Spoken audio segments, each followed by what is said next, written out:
Continuando con la lección de presión lateral de tierra, vamos a hablar ahora sobre... Esta es la ecuación que permite calcular la presión lateral del suelo y corresponde a la multiplicación entre el coeficiente de presión lateral del terreno multiplicado por el peso unitario y multiplicado por la profundidad a la cual se encuentra el punto que estamos analizando con relación al terreno. Tenemos tres opciones para sustituir aquí el coeficiente de empuje lateral. Y estas tres, como habíamos visto, son el coeficiente en reposo para muros que no se mueven, el coeficiente relacionado con la situación activa, que es cuando el muro se ha rotado y es el terreno el que expande y apoya sobre el muro o ejerce una presión sobre el muro. Y el tercer coeficiente, que es el coeficiente pasivo, en el caso en el que sea el muro el que comprime el terreno. También habíamos visto ya estas dos ecuaciones que corresponden al coeficiente activo y al coeficiente pasivo de acuerdo a la teoría de Rankine. ¿Cómo se dibuja, cómo se grafica la distribución de presión lateral ahora en la parte posterior, en el trasdos de un muro de retención como vemos aquí? Ya sabemos que en cualquier elemento de volumen, como el que está representado aquí, por ejemplo, si calculamos el esfuerzo efectivo vertical que responde al peso unitario por la profundidad a la cual se encuentra respecto de la superficie de nuestro elemento de volumen, pues nos queda multiplicar este valor vertical, el esfuerzo efectivo vertical, por un coeficiente, el coeficiente de empuje lateral, para que nos dé el esfuerzo efectivo horizontal. Este esfuerzo efectivo horizontal o este esfuerzo de empuje horizontal, pues también va a variar en función de la profundidad, ¿no? Y este es el diagrama que nosotros obtenemos. Teniendo ya en la base del muro, en este caso, la presión máxima aquí en la base del muro es para esta condición en reposo, asumiendo que estemos analizando una condición en reposo en la que el muro no se mueve, el coeficiente de presión lateral en reposo multiplicado por el peso unitario del suelo y multiplicado por la altura del muro en este sector, ¿no?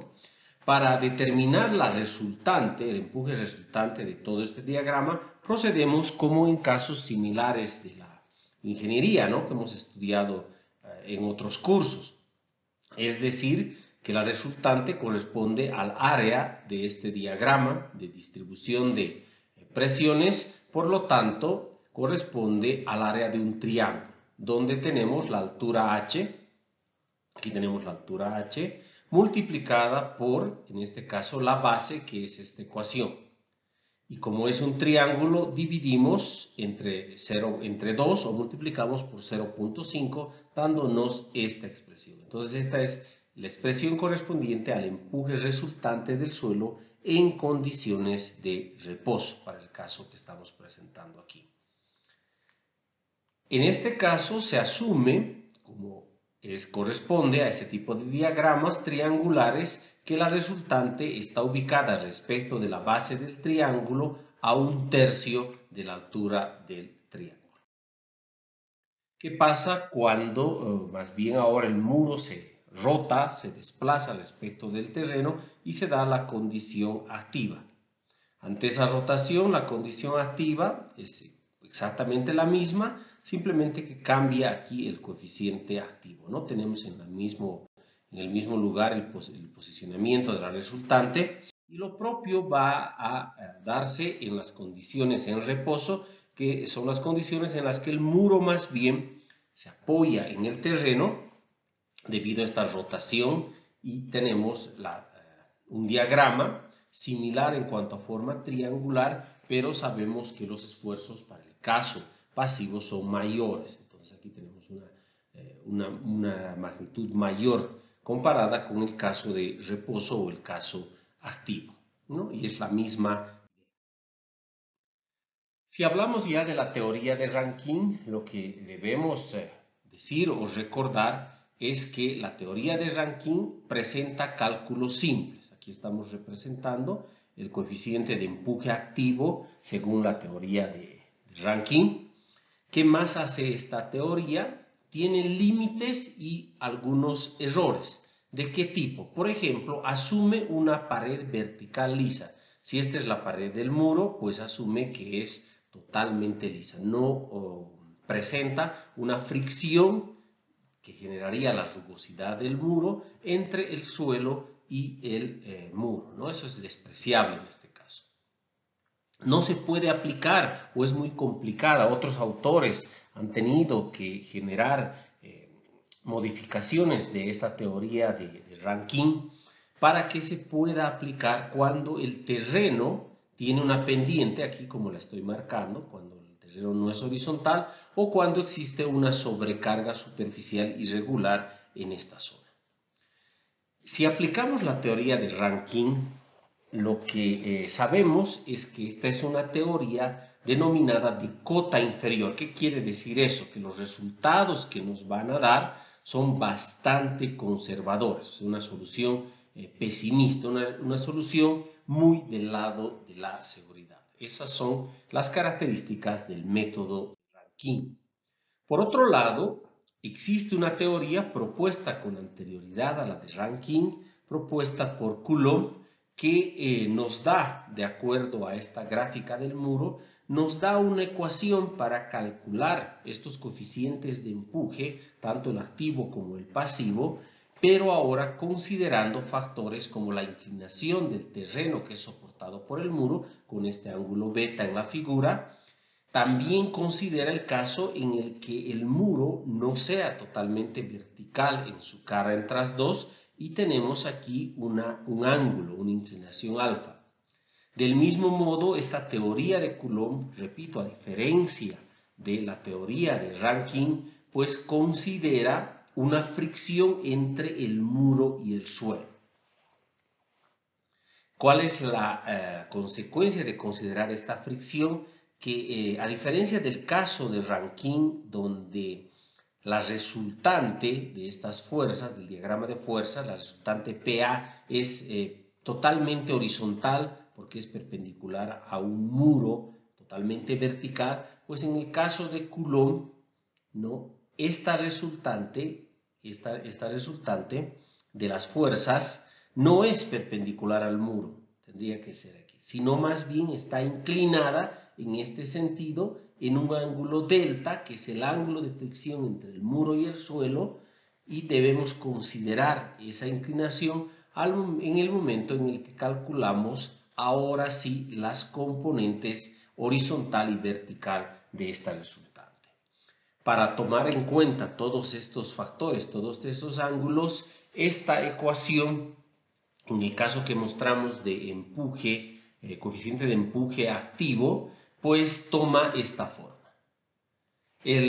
La particularidad de la teoría de Coulomb además es que si el terreno que soporta el muro es totalmente horizontal, si el muro es lo suficientemente liso como para despreciar la fricción entre el muro y el suelo, es decir, delta cero, y si el muro es totalmente vertical, es decir, alfa 90 grados, esta ecuación nos da los mismos resultados que el caso de la teoría de Rankine. Es decir, que a partir de la teoría de Coulomb nosotros podríamos considerar que es un caso particular esta ecuación propuesta por la teoría de Rankine. Esa es la diferencia.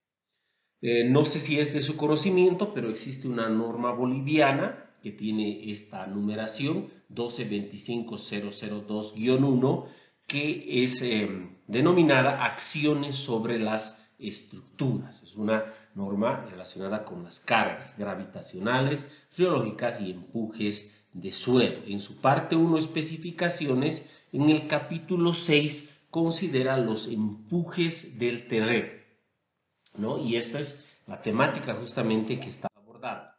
En esta normativa se considera la presión lateral de suelo con esta figura exactamente, y para el caso activo, que es el que vamos a mostrar en este capítulo, posteriormente hablaremos del estado pasivo, pues nos da esta ecuación para calcular la presión activa, en este caso del muro. Ahí está la ecuación que acabamos de ver para el coeficiente activo en sus componentes, la componente de presión horizontal, la componente de presión vertical y las ecuaciones para calcular estos coeficientes que son los componentes de este coeficiente de empuje activo en horizontal y en vertical. Estas son las ecuaciones que, de acuerdo a la normativa boliviana, que está referida aquí abajo en la parte izquierda de su pantalla, inferior izquierda, para que calculemos estos valores y además calculemos la posición Y respecto, en este caso, de la parte superior. Aquí está Y, así lo muestra la normativa boliviana, desde la parte superior donde se encuentra posicionado este punto donde va a darse la resultante de la presión lateral activa. Así que estas son las ecuaciones con las que vamos a trabajar, porque la norma boliviana, lo digo una vez más, así lo define. La normativa boliviana nos dice que en el caso de que no se pueda medir, es muy difícil hacerlo en la práctica, no es fácil medir la fricción que existe entre el muro y el suelo, es una prueba especial tipo corte directo, que no se la hace generalmente. Entonces, la normativa boliviana nos sugiere asumir este valor delta para considerar la rugosidad del muro, que para suelos cohesivos, anegados o muros de superficie lisa, ¿no? Este coeficiente de fricción es igual a 0, no se considera aquí. En cambio, para suelos drenados, como pueden ser las arenas limpias, las gravas y muros de superficie muy rugosa, se obtiene el valor de este coeficiente delta a partir del ángulo de fricción interno del terreno. Entonces, tiene que ser igual o menor a 2/3 el ángulo de fricción del suelo. La normativa relacionada con la AASHTO del 2012 nos presenta esta tabla para diferentes tipos de materiales de suelo, ¿no? Que pueden, a partir de esta tabla se puede obtener este ángulo de fricción delta, ¿no? Y de ahí tenemos unos datos referenciales, la norma boliviana y una normativa norteamericana. A partir de unos ejemplos bastante sencillos, vamos a ver la aplicación del cálculo de esta presión, de la resultante de la presión lateral en condiciones activas y el cálculo de la posición en la que se encuentra esta resultante.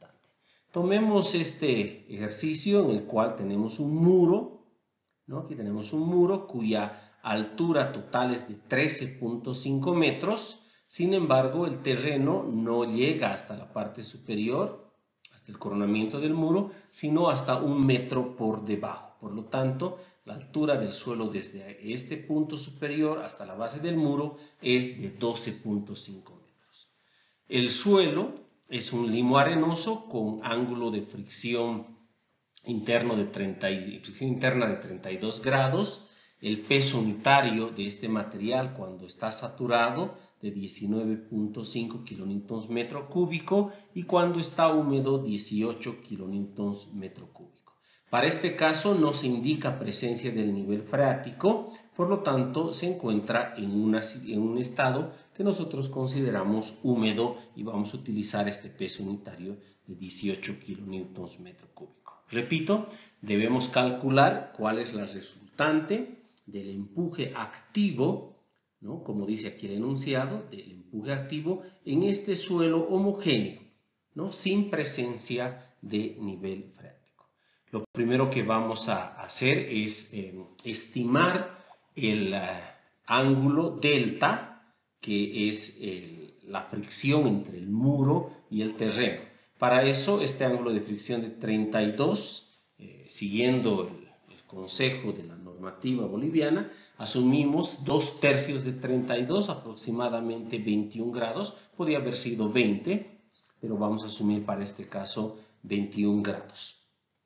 A continuación, con esta información, delta 21 grados, el ángulo del muro, que es en este caso totalmente vertical, 90 grados, y el ángulo beta, que es la inclinación del terreno, beta también 0, tenemos, sustituyendo estos valores en la ecuación de Coulomb para el coeficiente de empuje lateral activo, vamos a tener un resultado, haciendo las operaciones numéricas, de 0.275. ¿Qué significa?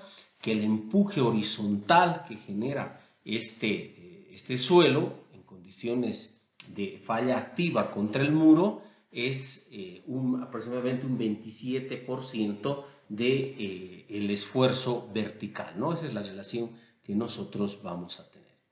Entonces, para calcular ahora el empuje, ahora que tenemos el coeficiente, vemos que este es el diagrama. Sabemos que es un diagrama triangular, es un solo material homogéneo. Este es el diagrama, y para calcular, este es un diagrama que va a representar, ya que estamos viendo el empuje activo, los esfuerzos en esta dirección, ¿no? El empuje activo.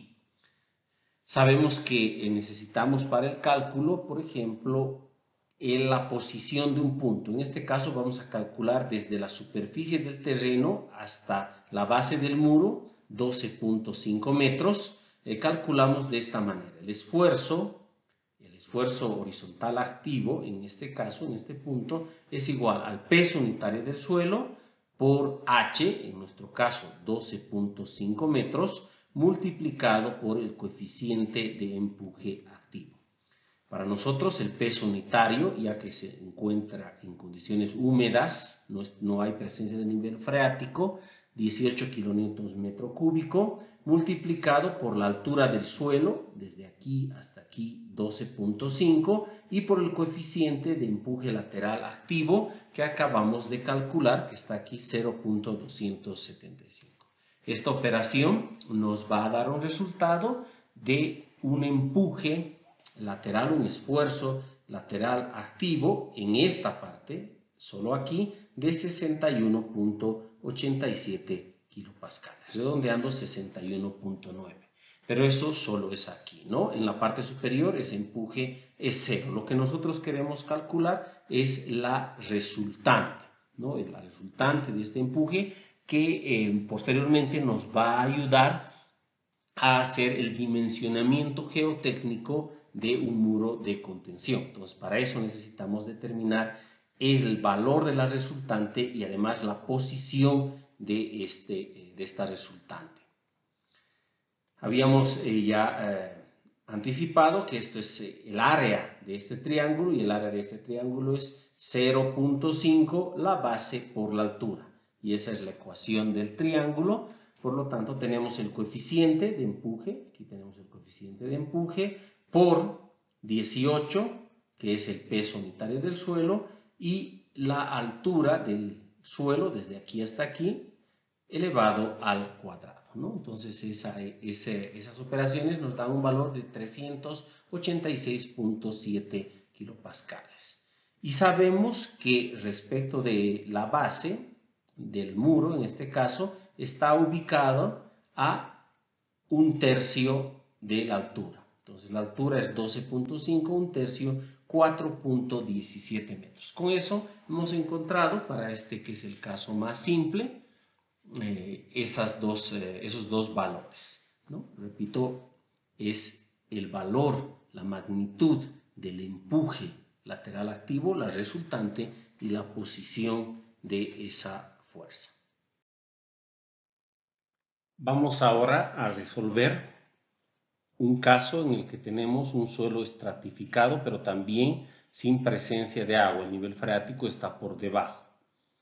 En este caso, lo que debemos hacer es inicialmente determinar un coeficiente de empuje activo para el primer suelo, en este caso para la arena suelta, donde consideremos este ángulo de fricción de 30 grados, como podemos ver aquí, y tomando 2/3 de 30, un valor para el ángulo de fricción entre el muro y el suelo delta igual a 20 grados. El resultado es este coeficiente de empuje activo 0.297. Para el caso del limo arenoso es el mismo que habíamos visto antes, entonces tenemos, sustituyendo aquí estos valores, es el mismo caso del ejemplo anterior, el resultado es de 0.275.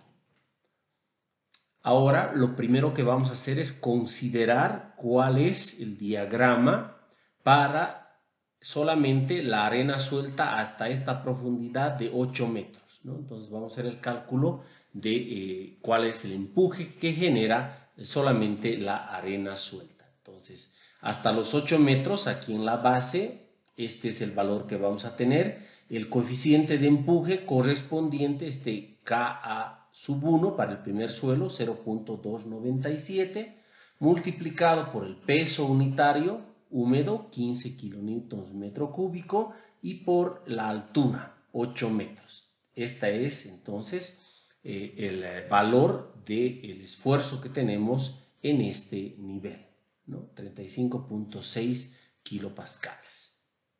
Ahí está. Ahora, este suelo lo que va a hacer es generar una carga, obviamente, sobre el limo arenoso. La arena suelta va a generar una carga sobre el limo arenoso. Pero esta carga vertical que se va a transferir hacia abajo, ahora tiene otra magnitud, otra relación de magnitudes diferentes, porque el coeficiente activo de presión lateral o de empuje lateral para este estrato no es el mismo, es 0.275. Si fuera el mismo suelo, como ya habíamos visto antes, pues esto iría creciendo, pero en este caso vamos a ver que primero debemos calcular solo el efecto de este estrato superior en esta zona. Y para eso lo que hacemos es calcular hasta esta profundidad, a los 8 metros, para este peso unitario, pero en este caso con el coeficiente de empuje correspondiente al segundo suelo. Eso nos va a dar un valor de 33.0 kilopascales ahí que se mantienen constantes. Entonces vamos a tener aquí una figura geométrica correspondiente a un rectángulo. Para tomar en cuenta ahora la carga que genera el limo arenoso, pues prácticamente partimos de cero con este suelo y vamos a tener nuevamente una figura triangular que nos da el efecto del limo arenoso, y para esta parte, desde aquí, desde los 8 metros hasta los 12.5 metros, tenemos el empuje lateral correspondiente al segundo estrato, el coeficiente de empuje lateral 0.275, por el peso unitario del limo arenoso multiplicado por esta altura que son 4.5 metros. Entonces tenemos 22.3. Llegando aquí a la base, 22.3 más 33, tenemos en este caso 55.3 de presión en total hasta esta zona. Sin embargo, el diagrama es exactamente este. ¿Ya? Así funciona cuando tenemos un suelo que es heterogéneo. Ahora, para calcular en este caso cuál es el empuje, debemos considerar cada una de estas figuras geométricas, cada uno de estos diagramas, calculamos su respectiva resultante. Para este caso vamos a tener un valor P sub 1. Y este valor P sub 1 no es más que 0.5 multiplicado por la base del triángulo, 35.6, por la altura del triángulo, 8 metros, y esta fuerza resultante es de 142.4 kilonewtons. Nos toca calcular la resultante de esta figura geométrica 2, pero como es una figura rectangular, tenemos 33 la base, multiplicado por 4.5 la altura, tenemos 148.5 kilonewtons de fuerza. Nos falta la resultante para la figura geométrica 3, como es nuevamente un rectángulo. Tenemos aquí la mitad de la base de este triángulo, 22.3, multiplicada por la altura del triángulo 4.5, una fuerza de 50 17 kilonewtons. Entonces tenemos aquí 3 fuerzas resultantes. Para encontrar cuál es la resultante total de estas 3 fuerzas, pues lo que hacemos simplemente es sumar, ¿no? Sumar las 3 componentes y nos da una fuerza activa, en este caso, igual a 341.1 kilonewtons. Ahora toca determinar cuál es la posición respecto de la base, en qué posición se encuentra esta fuerza resultante, H barra en nuestro caso. Para eso vamos a tomar, ¿no?, la teoría de momentos, y lo que vamos a hacer, por ejemplo, es a partir de este punto, que podemos tomar este punto como el origen para hacer el análisis de fuerzas, brazos, por lo tanto de momentos, decimos que P1 se encuentra a una distancia de 4.5 metros hasta aquí están los 4.5 metros, más 1/3 de los 8 metros, ¿no? Ahí está. La fuerza 2 se encuentra a la mitad, porque así nos dice de una figura rectangular, a la mitad de estos 4.5 metros, y de este triángulo el brazo va a ser 1/3 respecto de este punto, va a estar a 1/3 de 4.5 metros. Sustituyendo las magnitudes de cada una de las fuerzas por sus brazos, al final nos dice que la ubicación respecto de la base del muro, H barra, va a ser de 4.19 metros. Esa es la manera en la que hemos determinado para un terreno heterogéneo la magnitud de la fuerza resultante de empuje lateral activo y la posición de esta fuerza respecto de la base. Ahora hablemos de qué pasa cuando tenemos presencia de nivel freático. Cuando no existía presencia de agua, este caso es cuando no existe presión de agua, lo que hacíamos es simplemente calcular las presiones en función de la profundidad, multiplicando la altura de posición de cualquier punto por el peso unitario del suelo. Eso es lo que hemos venido haciendo. Pero sabemos de la primera lección que hemos visto en este curso, durante las clases presenciales, que el suelo, aquí vemos un suelo donde no tiene presencia de agua, es un suelo particulado. En este caso, responde la resistencia de este suelo, el comportamiento, a una presión de contacto entre partículas, ¿no? La presión de contacto entre estas partículas es el esfuerzo efectivo, en este caso, del terreno. Sin embargo, para el ejemplo, justamente estamos hablando de que existe, vamos a asumir para este caso, que el nivel freático se encuentra en esta profundidad respecto del nivel del terreno, y en ese caso, pues, vamos a tener una presión de agua, y se calcula la presión de agua desde este nivel, que es el nivel freático, hacia abajo, una línea hidrostática, ¿no?, cuya ecuación es el peso unitario del agua por la distancia del punto en estudio respecto al nivel freático. Entonces, HW por gamma del agua. ¿Qué genera en esta estructura la presencia del agua? Pues cuando estas partículas están bajo agua, sabemos que se genera un empuje de flotación. Este empuje de flotación va a reducir la presión de contacto entre las partículas, reduce el esfuerzo efectivo entre las partículas. Para tomar en cuenta esta reducción del esfuerzo efectivo, nosotros utilizamos en mecánica de suelos un concepto que es el de gamma prima, el de peso unitario primo o peso unitario sumergido, que significa que a partir del nivel freático ya calculamos la presión que ejerce el suelo no con su peso unitario húmedo, sino a través de esta ecuación, que es el peso unitario sumergido, gamma prima, es igual al peso unitario saturado del suelo menos el peso unitario del agua, que representa el empuje de flotación que reduce la presión de contacto entre las partículas. Resumiendo, cuando tenemos un suelo, en este caso un suelo heterogéneo, pero con presencia de nivel freático hasta cierto nivel, las cargas las calculamos, los esfuerzos los calculamos con por encima del nivel freático solo gamma por Z, pero por debajo del nivel freático ya no utilizamos gamma, sino utilizamos el peso unitario efectivo, que es el peso unitario saturado menos el peso unitario del agua. Repito, nuevamente para tomar en cuenta el empuje de flotación que genera el agua en las presiones de contacto entre las partículas. Así que si unimos este diagrama, si lo pegamos a este otro diagrama, vamos a tener este diagrama resultante de esta manera, ¿no? Existe un incremento de presión, la pendiente cambia, un incremento de presión debido a la presencia del agua. ¿Cómo aplicamos eso en este caso?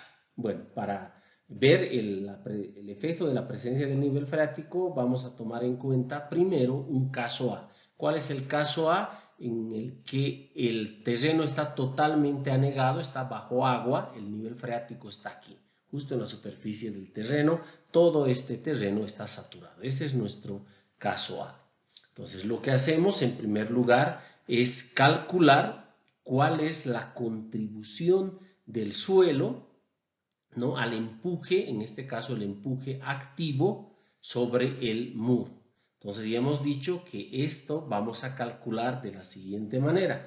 El peso unitario sumergido, es decir, el peso unitario saturado 19.5 menos el peso unitario del agua 9.81 multiplicado por estos 12.5 metros. Entonces 12.5 metros multiplicado por 19.5 menos 9.81, y además, como se trata en este caso, como se trata de un empuje horizontal, multiplicado por el coeficiente activo que ya habíamos calculado para este suelo en el ejemplo anterior, ese valor va a ser de 33.3.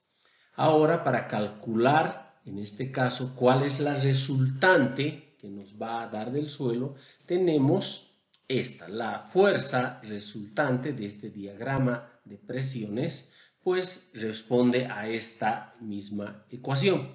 Y aquí tenemos 0.5, lo que ya habíamos mencionado, el peso unitario sumergido, el peso unitario saturado, menos el peso unitario del agua, que es una constante, multiplicada por la altura del suelo, 12.5 al cuadrado, y por el coeficiente de empuje lateral activo para el limo arenoso, 0.275. Por lo tanto, el empuje generado por el suelo en su fase sólida, en este caso, es de 208.4 kilonewtons.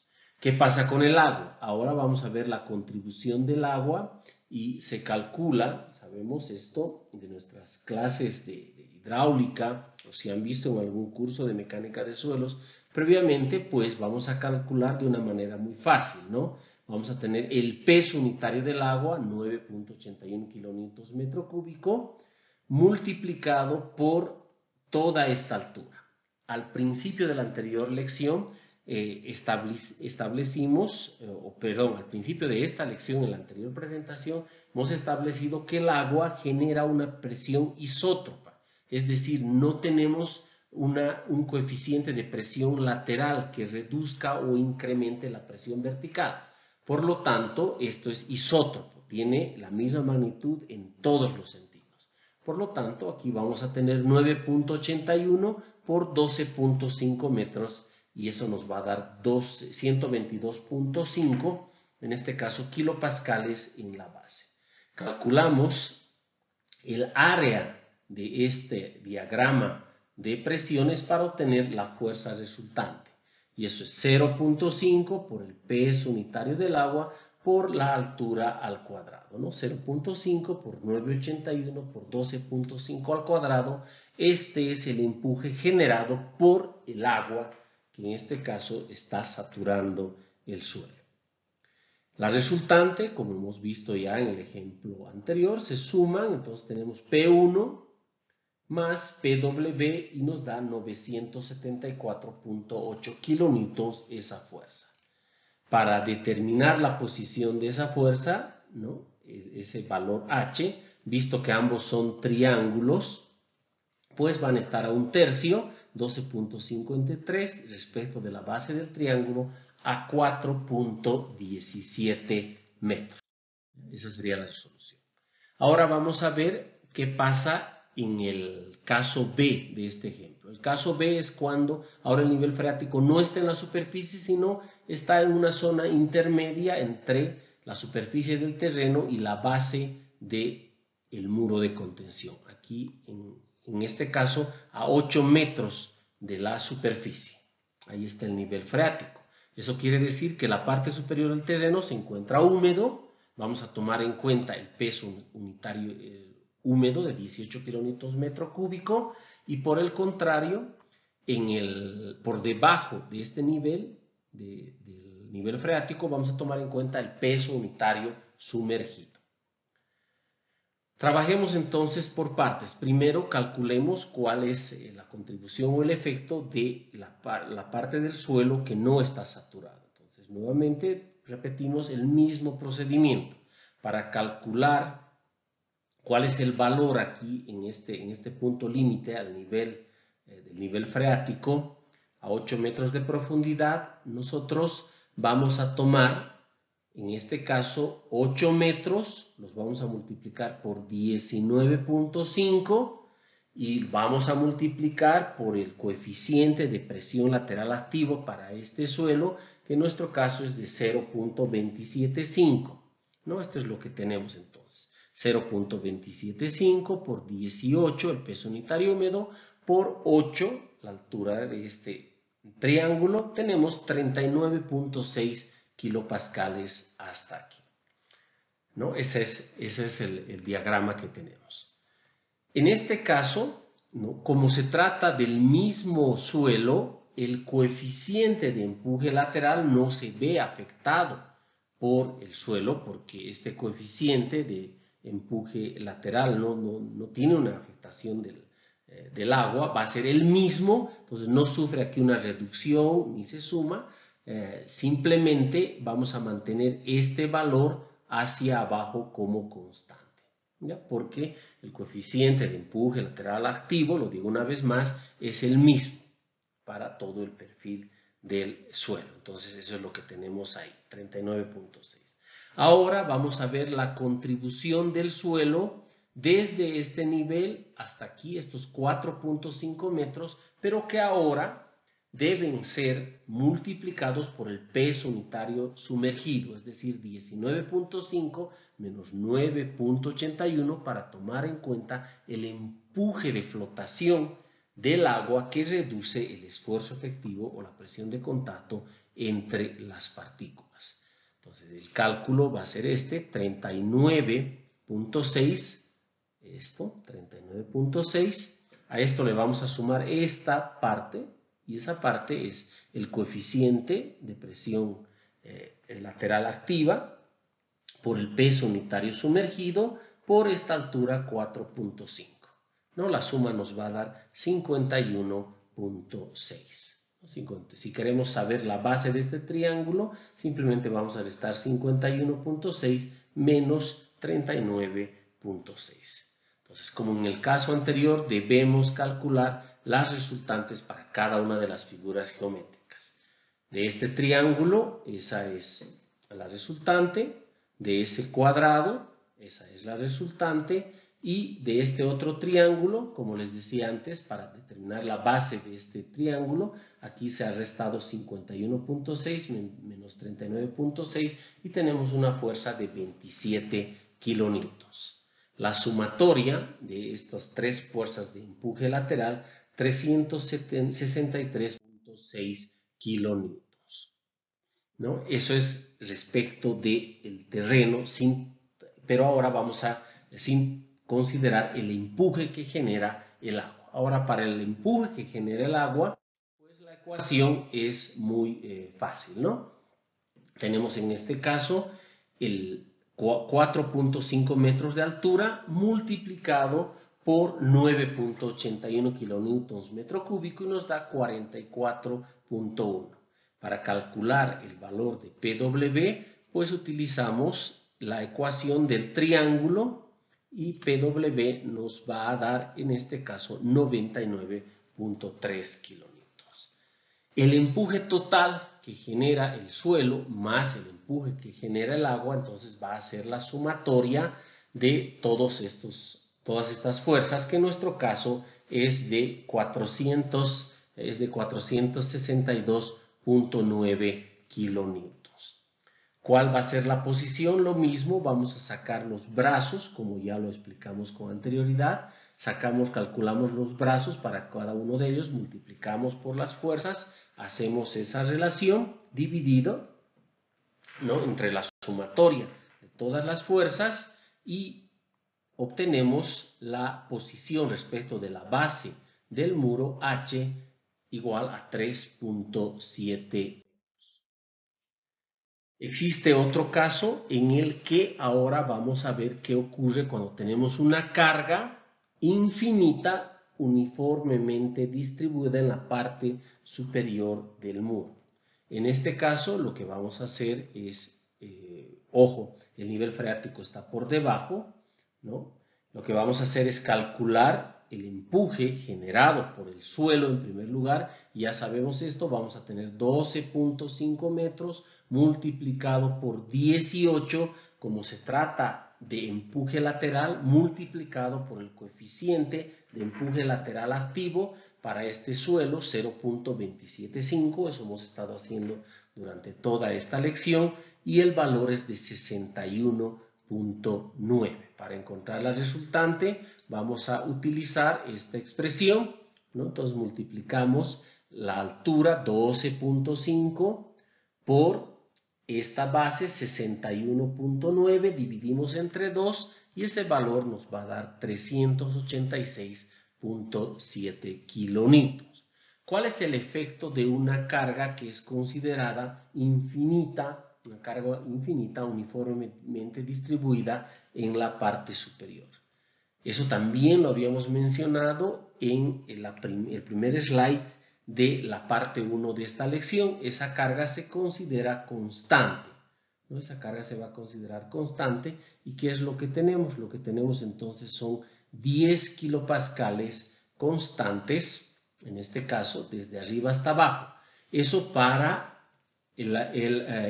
la carga vertical, pero como estamos hablando aquí de carga horizontal, un empuje, esos 10 kilopascales multiplicamos por el coeficiente de empuje lateral, que es de 0.275 o 0.275, y esta carga, en este caso constante, es de 2.75 kilopascales. Para determinar aquí, en este caso, pues no tenemos más que multiplicar la carga por el coeficiente, por la altura, el área, que en nuestro caso nos va a dar el área de esta figura, 34.3 kilómetros. Ahora, la sumatoria de estas dos fuerzas nos da la resultante, ¿no? La fuerza resultante en condición activa, la fuerza resultante horizontal, es de 421 kilonewtons. La posición ya sabemos cómo la sacamos, no vamos a redundar, les pido que revisen los cálculos con paciencia, y tenemos H igual a 4.30. Hasta aquí entonces esta parte de nuestro capítulo. Con la información presentada hasta ahora van a poder resolver el ejercicio que les he propuesto para la práctica, los dos ejercicios, y en la siguiente presentación que suba a este nuestro medio que es el YouTube, vamos a empezar a hablar ahora del empuje pasivo. Gracias.